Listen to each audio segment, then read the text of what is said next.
Hello, আসসালামু আলাইকুম viewers. এই যে আমার হাজব্যান্ড ইলিশ নিয়ে আসলো বাজার থেকে, পহেলা বৈশাখ সামনে। এই দেখুন, ইলিশ কিনলাম।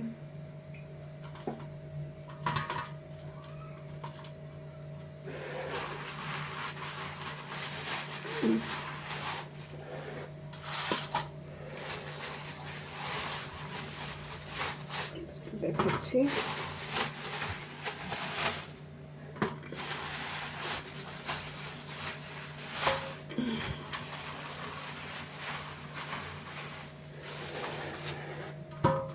দেখুন কয়টা ইলিশ আনলো, বাচ্চারা খাবে পান্তা ইলিশ।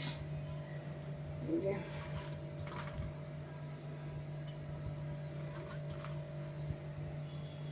রাত্রে গরম ভাত রান্না করব, করে ঠান্ডা করে পরে পানি দিয়ে ফ্রিজে রেখে দেব।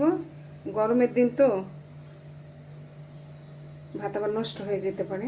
অবশ্য আমাদের চালগুলি ভালো, নষ্ট হয় না। আমরা রাত্রি পানি দিয়ে রাখবো, ফ্রিজে রাখার দরকার নেই। এই দেখেন ইলিশ।